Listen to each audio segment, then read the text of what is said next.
O tema da nossa palavra, da ministração de hoje, é Deus, o ódio e a abominação. Deus, o ódio e a abominação. É interessante porque existem expressões, existem palavras, que quando elas são ditas, parece que elas não encaixam, elas não coabitam com Deus. Por isso, quando a gente fala Deus e fala ódio, parece que essas duas palavras elas estão distanciadas uma da outra. Existe um hiato, uma separação entre Deus e ódio.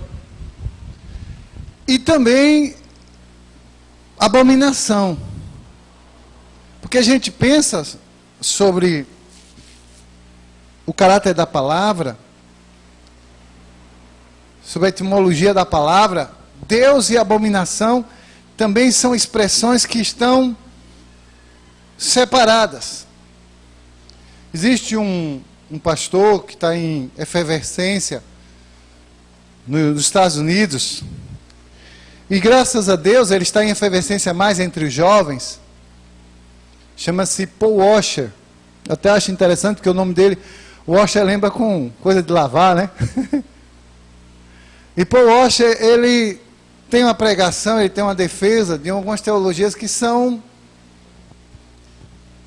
contundentes, no mínimo antagônicas com muita coisa que a gente vem crendo e vem ouvindo há muito tempo. Por exemplo, Deus ama o pecador, mas abomina o pecado. Paul Washer, ele prega que Deus não ama nem o pecador e nem o pecado. Deus ama um pecador que se arrepende, mas aquele que tem a prática de pecado, Deus também abomina. Biblicamente, teologicamente, sim. E na sua Bíblia você não vai encontrar dizendo que Deus ama a pessoa que está na prática do pecado. Deus não ama quem está na prática do pecado. Muito pelo contrário, Ele quer que se arrependa, Ele quer que se ajuste, Ele quer que se santifique. Ele quer que entenda que sua condição é de condenação e que, diante disso, ele se converta. Jerusalém e o povo de Israel são exemplos claros disso. Deus tinha uma aliança com Israel. Deus criou a nação de Israel. A única nação que ele trouxe do zero, separou um patriarca, chamou Abrão, trabalhou no caráter de Abrão, no deserto, nas experiências do dia. Quando Abrão chegou na estatura que ele queria, ele então mudou o seu nome para Abraão. Por quê? Porque Deus abominava tudo que até aquele momento havia sido apresentado diante dele. O povo era idólatra. Todas as nações adoravam vários deuses de prata, de bronze, de pedra, de pau, de madeira, de tudo que aquele povo adorava. O povo tinha um coração obstinado em pecado. Por quê? Porque, segundo a cultura sumeriana, toda criança, todo primeiro filho de um casal era precipitado em pedra, ou então lançado ao fogo. Era um povo que tinha sangue nas mãos. Era um povo que amava o pecado, amava a soberba, amava o orgulho. E Deus tirou Abraão e disse: olha, sai do meio desse povo, sai do meio dessa cultura e vai para um lugar que eu vou te mostrar. E Deus começou a trabalhar no caráter de Abraão. Quando Deus deixou Abraão pronto, só depois de todo um processo que durou décadas, então o Senhor agora chama Abraão, um homem com mais de 90 anos, chama sua esposa e dá a eles um filho. Por que Deus não deu Isaac logo nos primeiros momentos, depois da promessa? Porque o Abraão, ou o Abrão, que estava ali, não poderia colocar no coração de Isaac a cultura que Deus estava propositando. A cultura que Deus estava preparando e o povo que ele queria gerar. Quando Isaac se torna realidade, Isaac cresce doutrinado. A preocupação do Senhor em santidade para o seu povo era uma coisa tão tremenda que até Ismael ele mandou tirar. Até Ismael ele mandou tirar. Por quê? Porque Ismael era filho de uma egípcia. E muito provavelmente ele foi influenciado por algo do Egito. E o Senhor disse, olha, concordo com Sara, tira daí, que Isaac cresça debaixo da orientação que eu estou te dando, e que estou dando a sua mãe. Quando Isaac se torna adulto, Deus continua trabalhando na vida dele. Isaac gera filhos, e Deus continua trabalhando até a geração de Jacó. Depois disso, o Senhor continuou trabalhando, até levantar uma nação. Quando essa nação estava sofrendo, estava pagando um preço, por sua desobediência, por esquecimento de quem Deus era. Deus os conduz ao deserto. Deus trabalha novamente nesse caráter, como trabalhou na vida de Abraão. Deus prepara esse povo, dá uma lei, dá um idioma, a sua presença, manifesta poderosamente sua presença, e aquele povo aprende quem Deus é. Deus humilha a nação mais poderosa e os 10 deuses mais poderosos dos tempos antigos. Deus sobrepujou todos os deuses do Egito e mostrou que ele era Deus. Israel saiu para o deserto vitoriosa. E o que isso tudo demonstra? Que há uma cultura celestial para a igreja. Deus tem para nós um posicionamento específico que foi projetado pelo seu Espírito em nós e para nós, igreja, presta atenção. Deus tem para nós o Espírito Santo e como casa desse Espírito temos que honrar essa casa da forma como vivemos. Se nós não entendermos isso, nós vamos ficar pensando como se prega, como se ensina, que palavras como Deus, Elohim, ódio e abominação talvez não habitem entre si. Abra sua Bíblia. Provérbios capítulo 6.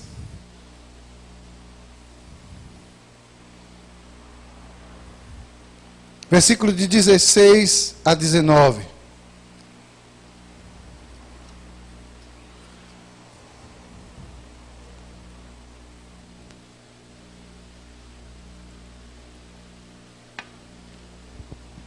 Provérbios 6, 16 a 19. Estas 6 coisas o Senhor, o quê? Quem achou diz amém. Então leia comigo. Estas 6 coisas o Senhor... Está fraco. Essas 6 coisas o Senhor... Ele odeia. Então vá aprendendo que Deus e ódio coabitam. Deixa eu dar uma pausa aí. Continua com a tua Bíblia aberta.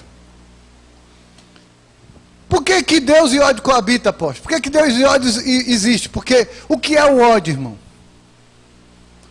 O ódio é um sentimento de profunda aversão.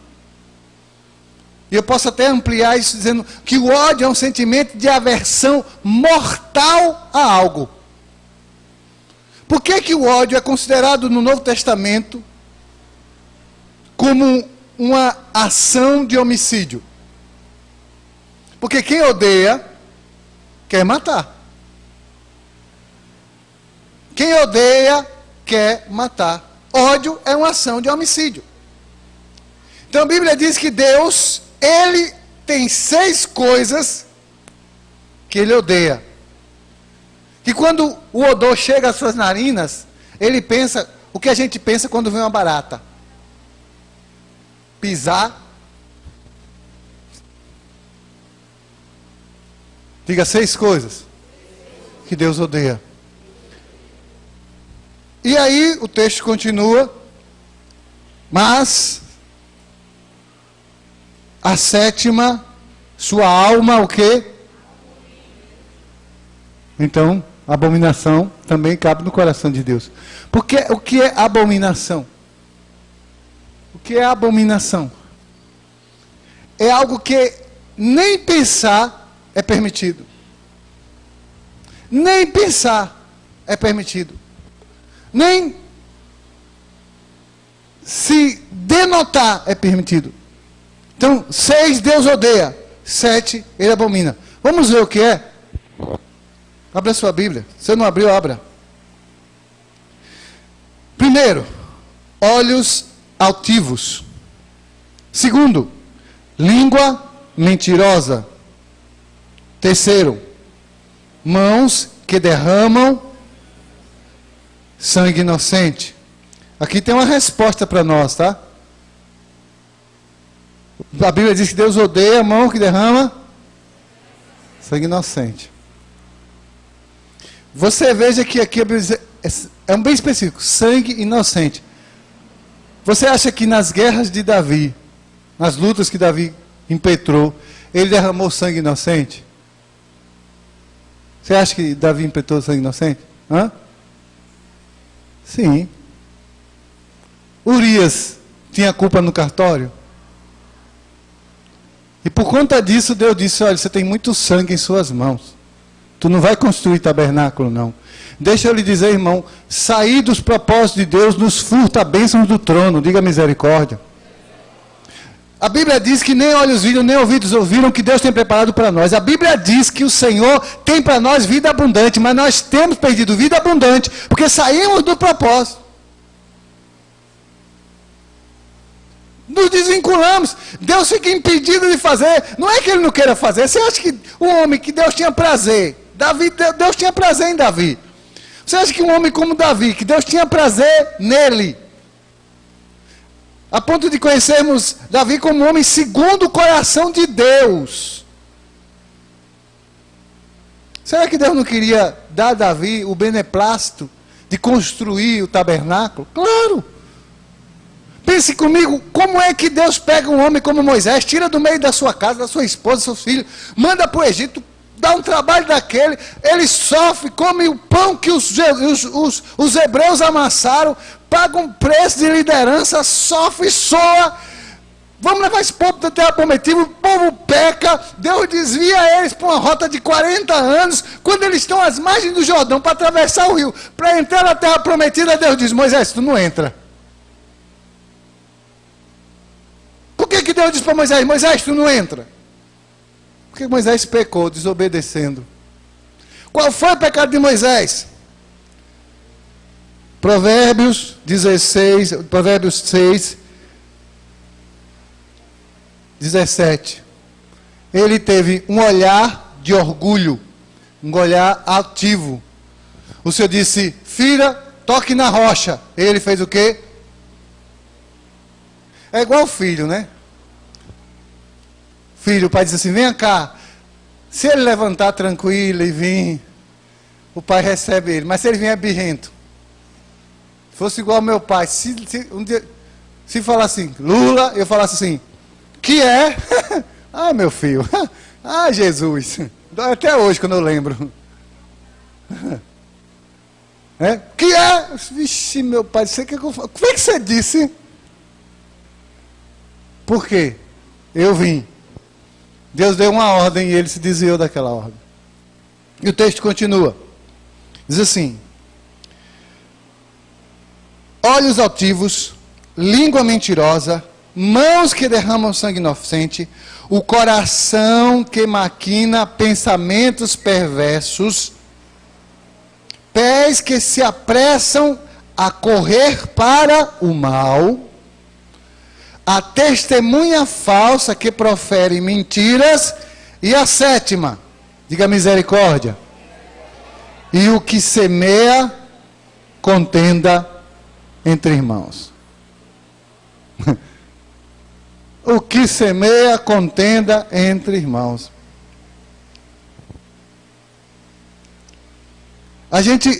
Uma coisa que eu quero dizer para os irmãos, entenda isso. Nessas 6 situações, e na 7ª, é claro, onde você identificar essas coisas, Deus, em hipótese alguma, estará presente. Pode ser o negócio mais bonito da terra. Pode ter a maior qualidade visual, testemunhal, humana, pode fazer o que for, pode descer um anjo do céu, mas se tiver esses 7 elementos, Deus não está nisso. Deus não está. A igreja, irmão, tem que ser um oásis. A igreja tem que ser um lugar onde essas coisas não podem estar. A igreja tem que ser um lugar onde Deus tem que estar presente em todas as circunstâncias. O texto diz que nessas situações o Senhor não se fará presente. Nessas situações, Ele não passa nem perto. Eu estou em um lugar, eu estou em uma situação, eu estou vivendo, eu estou passando sobre uma situação como essa. Meus olhos são altivos, ou seja, se eu não baixo a cabeça. E aqui, não é baixar a cabeça para homens não, irmão. É se humilhar para Deus. Olhos altivos é humilhar-se para Deus. E às vezes se humilhar para Deus, em algumas situações, é se humilhar para homens. É aquela história do... Se ele mexer comigo, eu vou dar um murro ungido nele. Né? Quero ver, venha para cá. A gente às vezes está todo errado. Todo errado. Mas mesmo errado... E outra coisa, você quer ver o que revela, o que nos revela? Quer ver um negócio que revela o crente? Volante. Trânsito. Revela quem você é. A gente no trânsito, a gente se revela. A gente fala o que não deve falar. A gente pensa, às vezes no coração da gente. A gente demonstra o que a gente está fazendo, o que a gente está pensando. A Bíblia diz que nós temos que ter um coração de paz. A gente tem que viver com nosso olhar não altivo, olhando para nós mesmos, mas olhando para o Senhor, que é autor e consumador da nossa fé. E se nele existir a necessidade de nos humilharmos, nós temos que nos humilhar. Eu falei aqui na P54 passada, que a restituição do pecado sempre é proporcional, acrescentado de 20%. Eu me lembro de uma situação que eu sempre conto. O apóstolo René comprou um armário de madeira e entregaram, ele morando no centro da floresta amazônica, entregaram um armário de aglomerado. Aglomerado é aquele negócio que se ele pensar em água, ele desmonta. E ele foi brabo na loja brigar. E fez a maior zoada. Ele disse, você não quer me roubar? Jesus me salvou, mas não me abestalhou. Vocês estão pensando o quê? Eu bato em todo mundo. Aí vocês vão trocar esse guarda-roupa, ou vocês vão ver uma coisa. E aí pegou o carro e foi embora. E o irmão que estava com ele, naquela época, não era 12, ele chamava o diácono. Quem desiste, né? Que é bíblico, diácono. E o diácono estava com ele, o diácono entrou calado, saiu calado. Murcho e xoxo. E o diácono dentro do carro, e ele falando, esbravejando, reclamando. Blá, blá, blá. Demorou um pouco, ele parou o carro, olhou para o diácono e disse assim, e você? Não diz nada não? O diácono levantou a cabeça, olhou para ele e disse assim, pastor, o que o pessoal da loja fez é digno de ímpios. Aí ele... Mas o que o Senhor fez não é digno de alguém nascido de novo. Aí ele murchou, chorou, pediu perdão à ovelha e voltou para a loja. Aí chegou na loja que o pessoal viu ele parando na porta, o gerente aqui correu, se trancou na sala.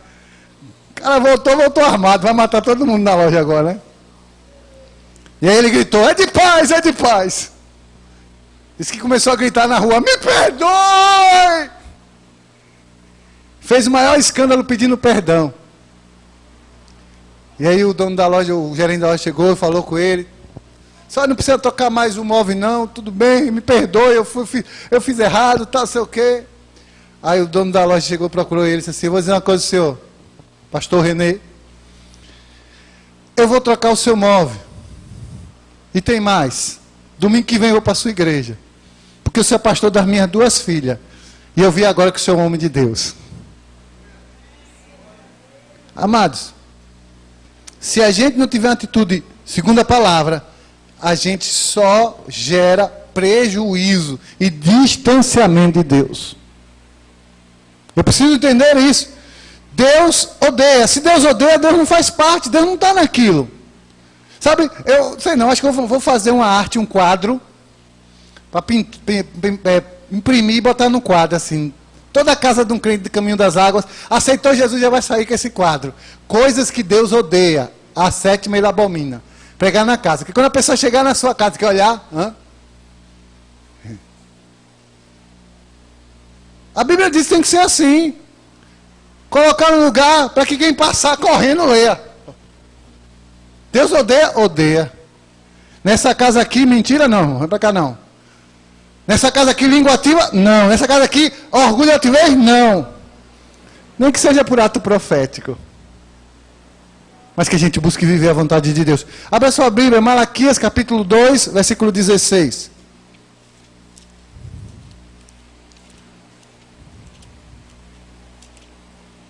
Malaquias 2,16. Porque o Senhor, o Deus de Israel, diz que odeia o repúdio e aquele que encobre a violência com a sua roupa. Diz o Senhor dos Exércitos: portanto, guardai-vos em vosso espírito e não sejais desleais. Deus não aceita a deslealdade. Deus não aceita o repúdio. O que é? Porque esse livro de Malaquias é interessante, é porque o pessoal diz que Malaquias é um cabo assim meio enrolado, que, né? O Malaquias mas Malaquias é o livro da fidelidade. Se eu abomino o repúdio, o que é? Aquele que rejeita a aliança que foi feita, sem razão, sem causa. O repúdio de Malaquias se fala a respeito de relacionamento conjugal. Deus abomina o que repudia, ou seja, aquele que assumiu uma aliança e depois não se compromete com ela. Aquele que assumiu uma aliança com Deus. É por isso, irmãos, que às vezes a gente tem que ter muito cuidado. Hoje eu coloquei no WhatsApp os critérios para ir ao encontro. Coloquei no WhatsApp, os líderes de célula, antes de fazer a célula, veja ali, tem que obedecer aquilo ali. E aí você pensa o seguinte: imagine que com todos os critérios que a gente tem para ir ao encontro, a gente ainda tem prejuízo com quem vai no encontro. Tem ou não tem? Com todos esses critérios ainda tem prejuízo. Imagine se for sem os critérios. Aí que o negócio vai ficar. A gente vai ter um evento, vai ter um monte de gente, vai ser sobrenatural, vai ter gente chorando, mas já aconteceu comigo. Eu fui para o encontro que o pessoal desceu no meio do caminho para ir para a festa, para o bar.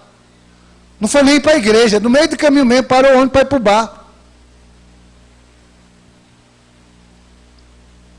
A aliança com Deus é uma coisa séria. O compromisso com Deus é uma coisa verdadeira, profunda. Se o homem não compreender isso e se distanciar, ninguém pense que Deus vai pegar pelo pescoço e trazer de volta, não. A aliança com Deus é com Deus, e quem precisa de Deus somos nós. Deus sem a gente continua sendo Deus. A gente sem Deus ainda não é nada.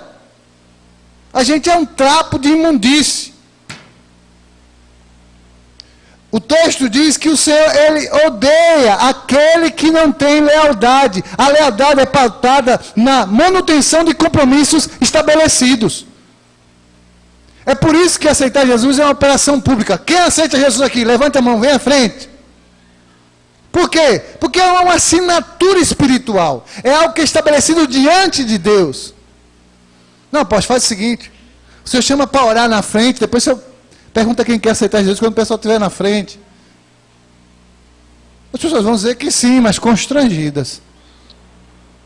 Às vezes fazer esse apelo, o pessoal ainda diz que constrange. A verdade é que Deus espera saber quem quer. Porque é pela graça que nós somos salvos. Isso é uma atitude de fé.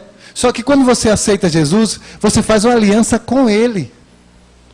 Essa aliança tem que mudar o seu caráter, a sua forma de viver, tem que mudar a sua forma de agir, tem que mudar a sua forma de pensar. E a ação do Espírito Santo, sim, diga sim. Diga, a ação do Espírito Santo. Mas começa como, irmão? É o Espírito Santo que pega o cabo, agora tu vai se converter. Não, é uma decisão. Espírito Santo, por favor, me ajude aqui. Eu quero deixar de mentir. Aí, Espírito Santo, você quer? Peraí que eu vou te ajudar, vou pegar na tua mão. Quer que eu te ajude? Peraí, vem cá. Ô, líder de célula. Acorda, filho, vem cá. Teu discípulo quer deixar de mentir, ajuda ele aqui. Aí eu quero deixar de fumar. Deixa de comprar cigarro, pelo menos. Não é verdade?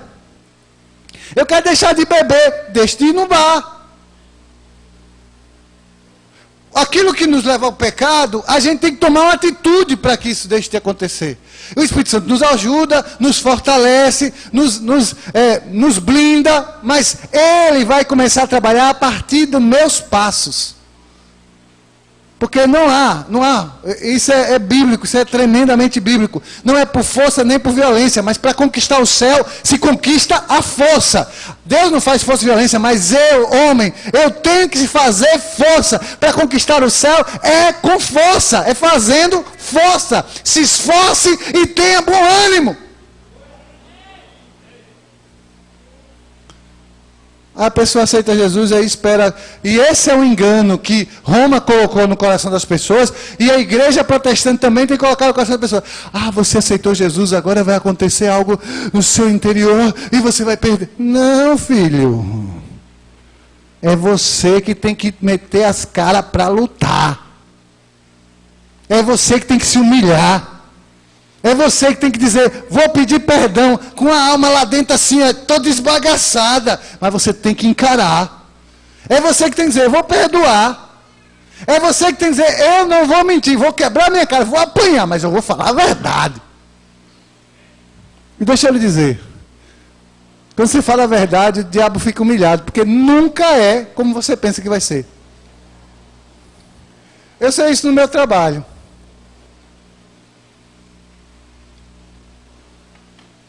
Esse dia tinha uma cliente que tomou a maior bronca da chefe, por minha culpa.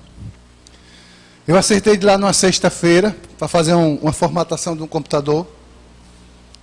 E conversa vai, conversa vem, eu esqueci. E aí ela ligou para mim. Final de tarde, não, meio de tarde. Cândido, oi. Você não vem não? Eita, rapaz, eu esqueci de você. Ah, eu imaginei. Pensei que você ia dizer que não teve tempo, que não ia poder vir, mas você esqueceu, foi. Está fazendo o quê? Eu estou em casa. Então deixa para segunda.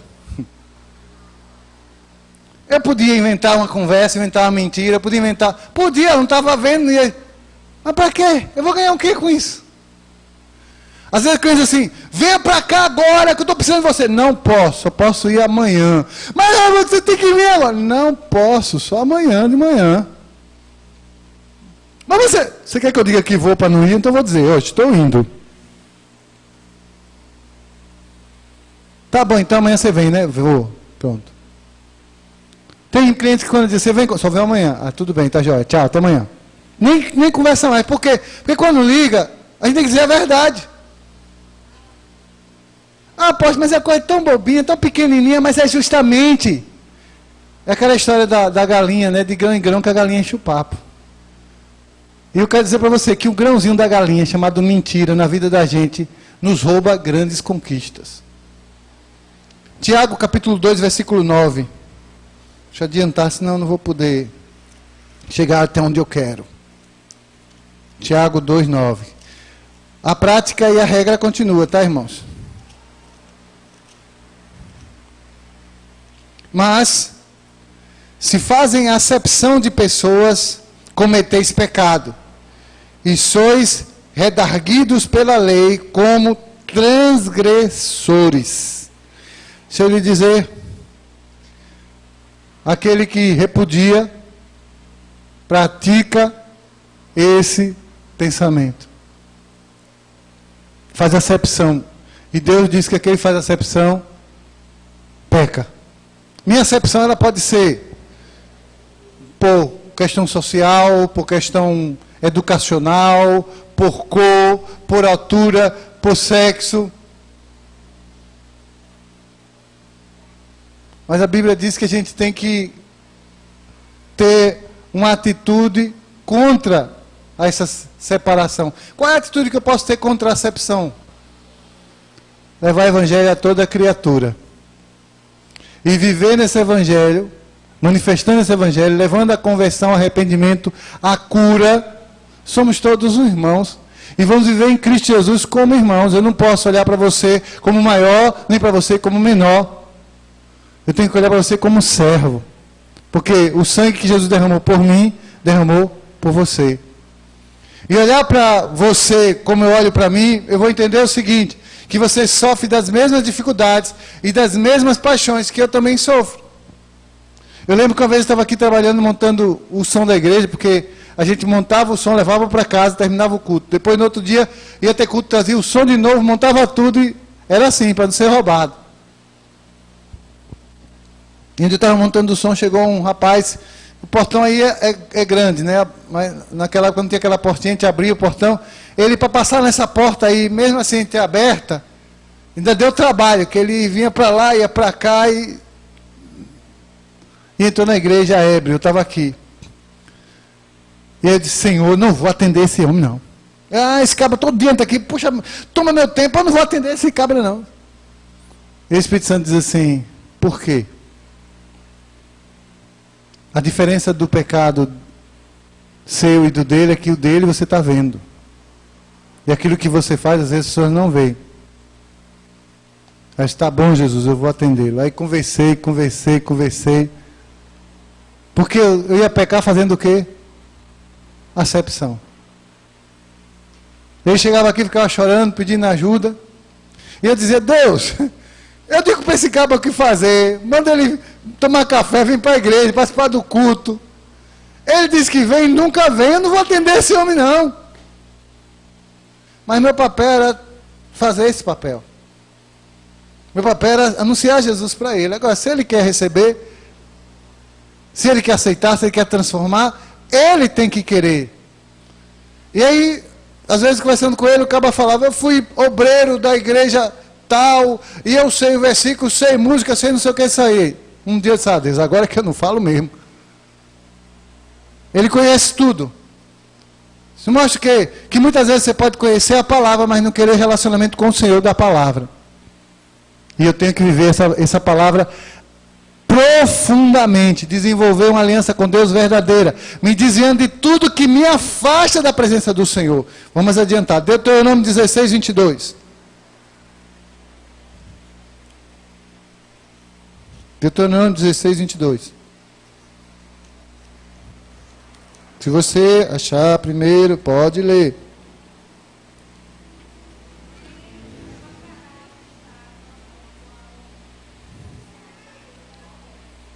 Não levantarás estátuas, imagens, ao qual o Senhor o quê? O Senhor aborrece. E não, deixa eu lhe falar. A idolatria é um sinal de orgulho e de altivez. Sabia disso?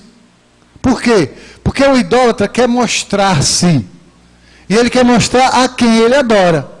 Ele quer mostrar a quem ele serve. Como o Deus dos judeus, o Deus dos cristãos bíblicos, ele não aparece, não pode ser visto, não pode ser exposto, não pode ser ostentado. Então, se vir esse Deus, não interessa. É melhor se vir um Deus que você pode mostrar, que você pode fazer um barbante de ouro e pendurar ali e andar com ele pregar, dizendo, olha, veja como eu sou crente no meu Deus. A idolatria é altivez, a idolatria é pensamento altivo. Por quê? Porque quer ostentar a deidade, quer ostentar a Deus. E a minha vida como crente, para me distanciar daquilo que Deus odeia e abomina, eu tenho que começar a viver de uma forma que as pessoas não podem ler fisicamente, mas podem ler no meu testemunho diário. Se você é santo, santifique-se mais. Se você é puro, purifique-se mais. Se você for sujo, suje-se mais. Mas a verdade é, minha vida tem que ter a ostentação, vamos dizer assim, de uma vida que agrade a Deus. As pessoas têm que olhar para mim e dizer, ele é um homem de Deus. As pessoas têm que olhar para você e dizer, ela é um homem de Deus, ela é uma mulher de Deus. Tem que olhar para a sua vida, eles têm uma vida santificada. Tem que olhar para o seu trabalho e dizer, ele é diferente, porque ele adora a Deus. Tem que olhar para o seu cotidiano e dizer, algo diferente na vida dele, ele não é igual aos outros.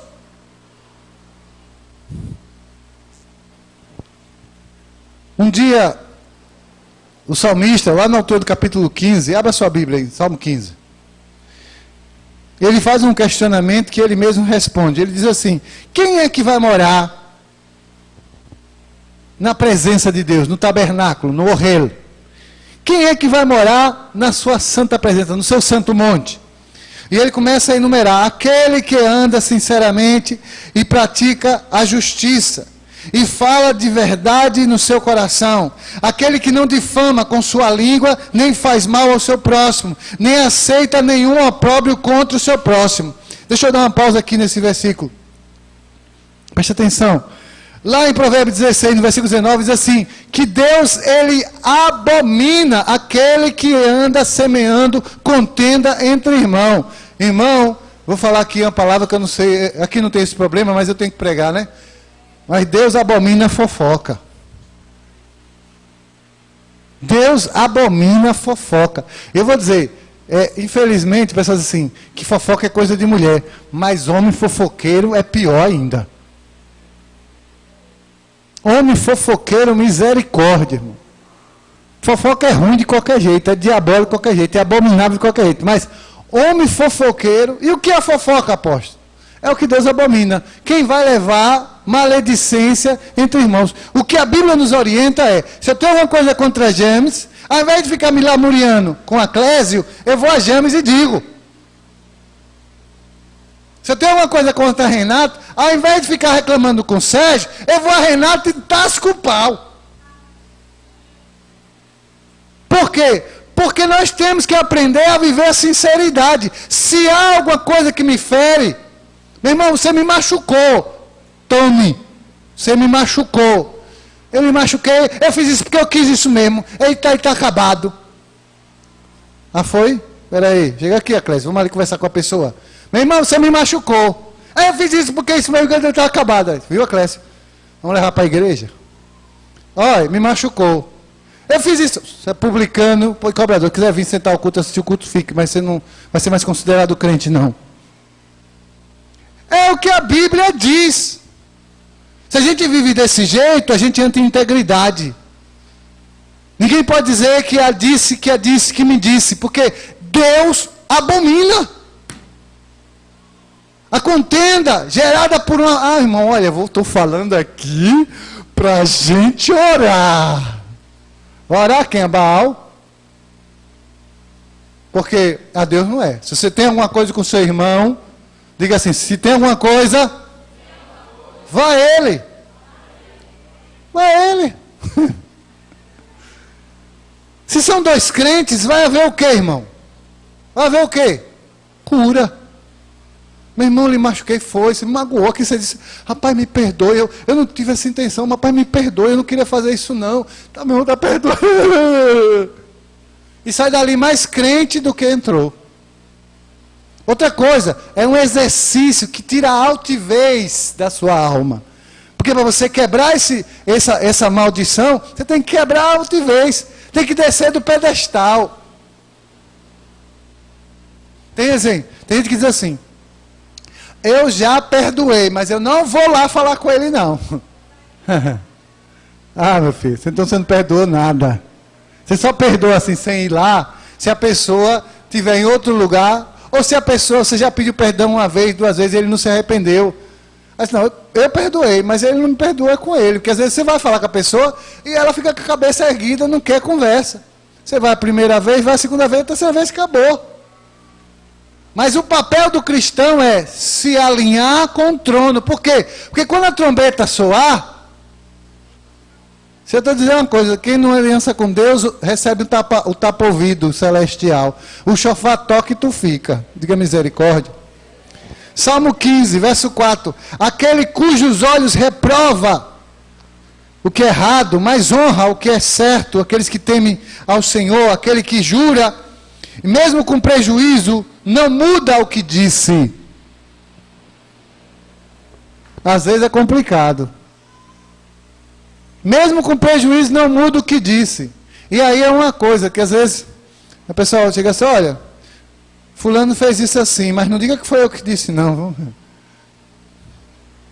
Então nem me diga. Se você não quer corrigir, e se corrigir, e corrigisse, então não me diga, porque eu vou falar o quê? Eu vou como fofoqueiro. Alguém, foi um passarinho que me disse. Que passarinho foi? A Sônia. Bota a mordaça nela aí, gente, pelo amor de Deus. Entendeu? Não, irmão, eu quero a correção, e a correção é essa. Foi, pode dizer. Ah, mas vai me prejudicar, vão pensar que eu sou fofoqueiro, que eu sou isso. Ainda que tenha prejuízo, mas você não muda. Foi eu que disse. Foi eu que fiz, foi eu que assumi. Às vezes a gente toma prejuízo de uma aliança. Eu não posso, eu tenho que lhe buscar, eu tenho que lhe fazer alguma coisa, eu vou, não dá para ir. Eu não posso ir, mas você já disse que vai, vá. Eu lembro que teve uma pessoa que, de vez em quando eu consigo algumas colocações no mercado de trabalho para pessoas conhecidas. E sempre que eu faço isso, uma das condições é, se você não conseguir trabalhar, peça para sair.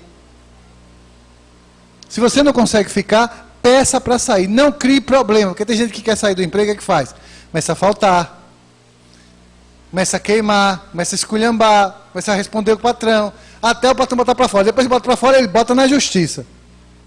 Eu não faça isso, porque senão eu vou ser testemunha contra você. E aí uma dessas pessoas que eu recoloquei, fez exatamente isso, e botou o patrão na justiça. E aí eu disse assim, eu vou. Quando chegou no dia do julgamento, é Cândido lá. Quando ele chegou com o advogado que me viu, ele é assim meio branco, meio moreno, ficou da cor da minha esposa, branco. Aí disse, pastor, o senhor aqui? Eu disse, sim. Lembra do que eu lhe disse? Você pensa que eu estava com conversa? Demorou um pouquinho, só vi só o advogado procurar o advogado dele, desistir de entrar na sala do juiz e fizeram o acordo antes de entrar. E eu disse, eu não vou falar mentira lá dentro não, viu? Eu vou falar a verdade. Ainda que tenha prejuízo, você tem que ter atitude de crente. Ah, apóstolo, eu vou comprar. Eu passei uma maior vergonha uma vez no hospital. Fui visitar uma pessoa e tinha que ter uma senha, e uma pessoa veio me chamar e me deu um papel meio apagado. Você vê, isso aqui é senha. Quando chegou na segurança, mostrou a segurança assim, mas o senhor, um homem religioso, querendo enganar a gente. Eu falei, como é que eu quero enganar, meu amigo? Eu estou lhe mostrando o papel. Eu acho que eu deixei de ser crente na hora que eu me irritei, sabe? Eu estou lhe mostrando o papel, para saber se eu posso entrar. Eu não passei daqui, não. Eu disse, vá, entre. Mas agora eu entro. Aí passei a maior vergonha. Você, um homem religioso, com a Bíblia na mão. Mas tá bonito para mim, né? Mas eu sabia que ia tomar prejuízo, mas eu não queria fazer o errado. Eu sabia que ele ia se cumbambar comigo, mas eu não queria fazer o errado. Por quê? Porque um homem de Deus, uma mulher de Deus, ainda que tome prejuízo, não pode sair da rota. Aquele que não dá seu dinheiro com usura, nem recebe peitas contra o inocente. Quem faz isso nunca será abalado. Provérbios 10, 12. Para a gente encerrar. Provérbios 10, 12.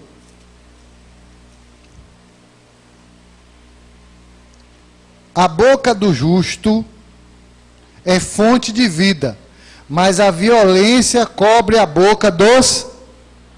Do quê? Provérbios 10, ódio.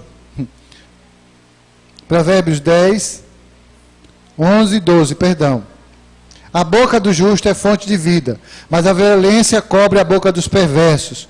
O ódio excita contendas, mas o amor cobre todos os pecados. Quem tem boca de justo aqui, diga amém. Eu recebo. Provérbios 24, 1. Só para a gente...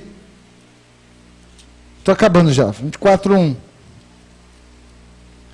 Não tenha inveja dos homens maus, malignos, nem deseje estar com... Atos dos Apóstolos, capítulo 20, versículo 20. Atos dos Apóstolos 20, 20. Como nada que seja útil, deixei de vos anunciar e ensinar publicamente pelas casas. Nossa casa deve ser o reflexo da nossa igreja. E a nossa igreja deve ser o reflexo da nossa casa. O que é bom, o que é edificante, o que é santo, tem que acontecer aqui e lá. Estou acabando já. Provérbios capítulo 14, versículo 11.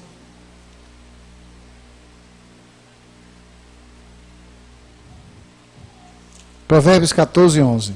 Estamos acabando já. A casa dos ímpios se desfará, mas a tenda dos retos florescerá. Vamos ler todos juntos? A casa dos ímpios, mas a tenda dos retos.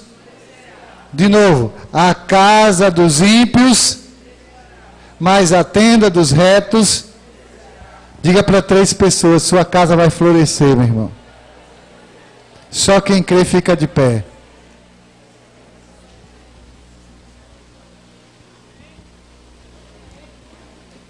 Podemos florescer em Cristo. Podemos viver em Cristo. Podemos ser edificados em Cristo. Podemos habitar em paz em Cristo. Temos que buscar viver a vontade de Deus plenamente. Por quê? Porque se não vivermos essa vontade plena, jamais usufruiremos da plenitude da sua vontade. Amém? Pai, nós te agradecemos pelo teu agir, pelo teu querer, pelo teu operar, pela tua revelação. O Senhor nos ajuda, Senhor, a caminharmos para a estatura de varões e de varoas perfeitos. Homens e mulheres que agradam ao Senhor em tudo. Deus nos ajuda a santificar as nossas casas, nos ajuda a santificar nossas atitudes, nos ajuda a santificar os ministérios, nos ajuda a santificar as famílias, nos ajuda a santificar os relacionamentos em todos os níveis. Pai, que possamos andar como uma igreja, seu Deus, que se distancia de tudo que o Senhor odeia e abomina. Que possamos andar, Deus, no centro da tua vontade, no teu querer, dentro do teu amor. Que possamos ver a glória do Senhor sobre nossas vidas. Deus, que neste lugar habitem homens e mulheres que floresçam em tua presença. Habitem homens e mulheres, Pai, que sejam cheios do teu Espírito. Homens e mulheres leais, Senhor. Homens e mulheres tementes ao teu nome. Homens e mulheres, Deus, que andam segundo o teu agir, querer e operar. Deus, repreenda toda a ação de Satanás contra vidas, contra famílias, contra células, contra irmãos, contra irmãs, contra filhos, contra filhas, que possamos habitar, Pai, em um ambiente de paz e de prosperidade, em um ambiente de harmonia e santidade, que teu Espírito tome os nossos lábios, que teu Espírito tome os nossos ouvidos, que teu Espírito tome os nossos olhos, e que nós habitemos em santidade e sinceridade, que haja comunhão genuína, que haja verdade entre nós. Deus, que todo espírito de contenda, que todo espírito, Pai, de desvio de conduta, seja repreendido em nome de Jesus, para nada que nas células o Senhor possa trabalhar com paz, o Senhor possa trabalhar, Deus, com santidade, o Senhor possa conduzir os discípulos e os discipuladores em harmonia, e que a igreja possa crescer em graça, em conhecimento, possa crescer em número, mas possa crescer principalmente, Pai, em santidade. Nos ajuda a andar na tua presença, nos ajuda a viver a tua palavra, nos ajuda a testemunhar o teu querer. B'Shem Yeshua, em nome de Jesus. A igreja que crê e concorda diz: dê um aplauso ao Senhor. Amados, 100 minutos, nós já estamos concluindo. Só passa os avisos.